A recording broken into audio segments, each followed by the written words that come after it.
Египет енді әр мемлекеттің болады ма десем. Шетелге? 750-800 мыңнан 1.650.000-2 миллионға дейін. Осы мықты ортаға түскісі келеді ғой, кәсіпкерлермен танысқысы келеді. Ал біз соны жасап береміз. Иә, баға. Ойлаңызшы. Ол да сенің абыройыңа тиеді. Айлық таза табысың. Ол секрет. Баршаңызға сәлем, мен Әсем Құралбекқызы, назарларыңызға Кәсіпмедиа бағдарламасы. Бүгін біз Египеттеміз. Бүгін менде қонақта, енді эксклюзив деп айтсам болады. Красавчик, жігіт, табысты, джентльмен Алмаз Қылыш. Алмаз. Көңілге қалай? Керемет болып тұр, көріп тұрғандарыңыздай. Египетте не істеп жүрсің? Енді Египетте бизнес тұр ғой, сол өзіміз жаңағыдай Жеңіс Орда деген бизнес клуб, соларға қонаққа келіп. Сенің есімің өте ерекше, әсіресе қыздармен танысқанда тіпті әсерлі. Лақап атың ба, шын атың ба? Қалай айтсам болады, негізі анамның түсіне аян кіріп, осындай ат қойсын деген берген. Негізі Алмаз Қылыш, бірақ көп жылдар бойы Алмаз Қылыш деген атты қолданысқа алмадық. Сосын бірақ соңғы 1-2 жылда ма қолданыста. Алмаз, сен нақтырақ айтқанда немен айналысасың? Жұмысың, кәсібің? Камерада істеп тұр ғой? Екі камерада істеп тұр. Жұмысым болғанда, қалай айтсам болады. Қазір нетворкинг деген саланы білесіз ба? Нетворкинг дегеніміз мына белгілі бір мақсатқа адамдардың қабілетін қолдану арқылы, пайдалану арқылы жету. Яғни таныс арқылы қалай адамдармен байланысуға болады, қалай танысуға болады. Мысалы, кәсіпкер болсын, үлкен кәсіпкерден бастап қарапайым адамға дейін. Яғни керек адамдарды бір-бірімен байланыстырамын. Осы тұрғыда өзіміздің Алтын көпір деген жобамыз бар. Алтын көпір мына жас кәсіпкерлер мен үлкен кәсіпкерлерді ортасын байланыстырамыз. Мысалы, жас кәсіпкерлерде идея бар, ақша жоқ болуы мүмкін, ал үлкендерде ақша бар, идея жоқ. Екеуін байланыстырып, ортаға көпір боламыз. Кімдермен жұмыс істедің? Кімдермен болғанда біраз үлкен кәсіпкерлермен елімізге танымал Сырымбек Тау, енді ол кісіні білесіздер, Йокохаманың Орта Азия бойынша ресми дистрибьюторы. Одан кейін Тас Групп компаниясының негізін қалаушы Дулат Асекеев деген ағамыз бар, өзіміздің ағамыз. Одан кейін Бағлан Абдырайымов, Жеңіс Мырза, Жеңіс Есенгелден. Одан кейін кім бар? Данияр Жігітбек лайфхактар кітабының авторы. Одан кейін Омар Жәлел білесіздер, абайтанушы. Ол кісілер біздің шараларымызға келіп, жаңағыдай сөз сөйлеген болатын. Одан кейін Марғұлан Сейсенбай, енді ол кісіні барлығымыз танимыз ғой. Әсіресе мына кәсіпкерлер танитын шығар ол кісіні. Марғұлан Сейсенбайдан кейін Мұхтар Жакишевті. Енді ол кісіні естулеріңіз бар шығар. Мұхтар Жакишевті енді ол кісі легенда ғой. Мен мысалы жас кәсіпкермін, сен айтқан танымал тұлғалармен танысқым келеді, ақылы ма? Әлбетте. Өткенде ақысыз нәрсенің құны болмайды ғой, құндылығы да болмайды деген сияқты.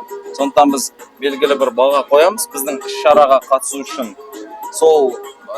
Соған төлейді, кіреді, болды, кез келген кәсіпкерді барынша араласып, танысып табуға болады. Мысалы, біз осындай Дубайға жасадық. Өткен жылы Дубайға 1 емес 2 рет жасадық, 1 рет 80 кәсіпкер апардық.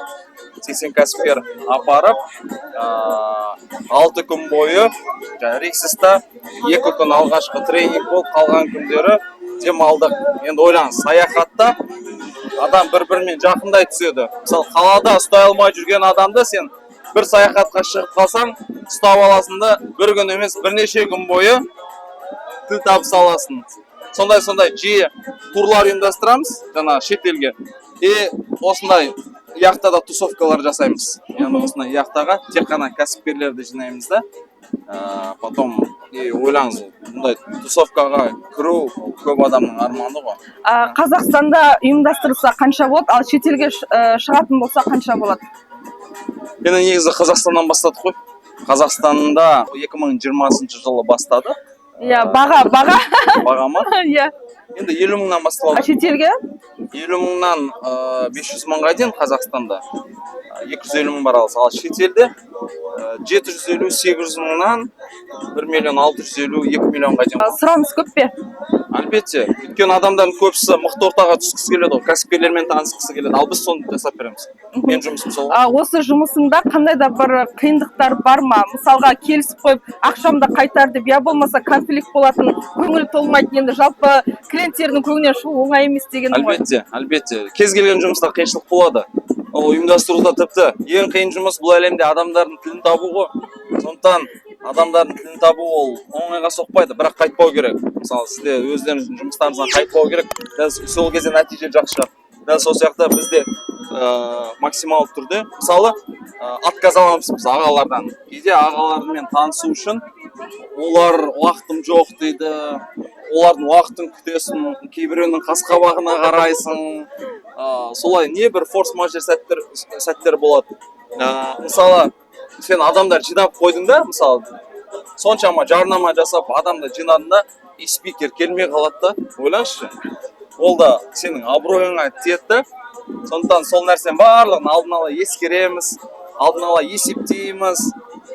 Сол ғой, қиыншылықтың алдын аламыз және қателік жасаудан қорықпау керек. Айына қанша рет ұйымдастырасың? Негізі айына 1-2 рет қой.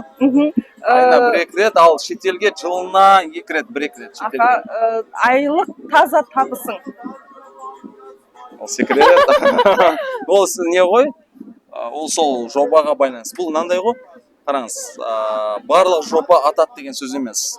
Барлық жоба ату үшін басында сен кейде атпайтын жобалар жасауға тура келеді. Абырой жинау үшін, өзіңе ат жинау үшін сен кейде нольмен жапса жақсы, бір жоба нольмен жапса жақсы. Кейбіреу минусқа түсіп кетеді. Енді оны көп жерде айта бермейміз. Бір үлкен форумда жасаған кезде елдер ойлайды, ой, Алмас миллиондап ақша тауып жатыр деп. Ал на самом деле біз миллиондап минусқа түсіп кетуіміз мүмкін да. Сондықтан оны айту қиын. Бір жобадан мынанша түседі, бір жобадан мынанша түседі. Соңғы 5 жылда бизнестегі сен бір 3 өзгерісті айтшы, өзің байқаған. Бизнестағы болғанда маған қатысты ма? Иә, өзіңнің салаңа қатысты. Енді қазір заман өте андай.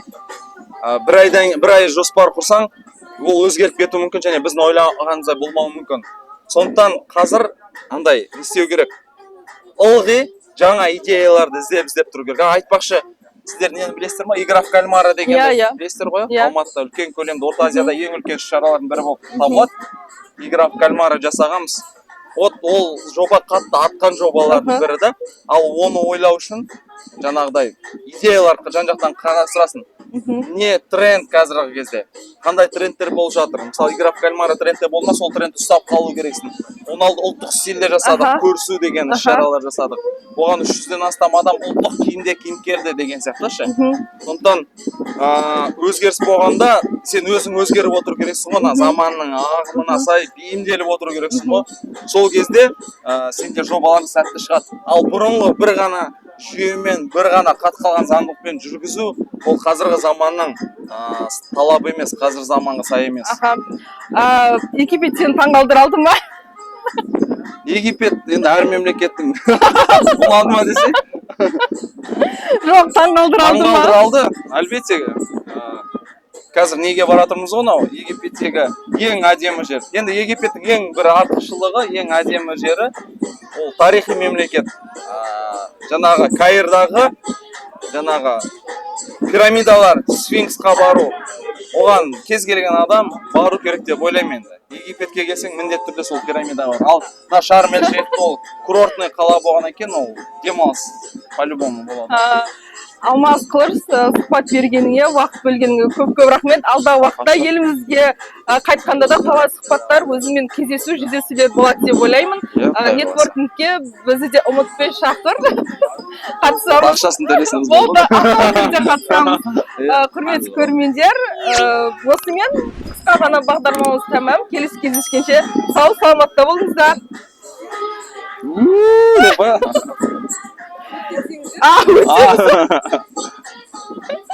Нормально болды ма? Иә, күшті болды. Рахмет. Молодец, жақсы, әбден төселген, үйренген екенсің.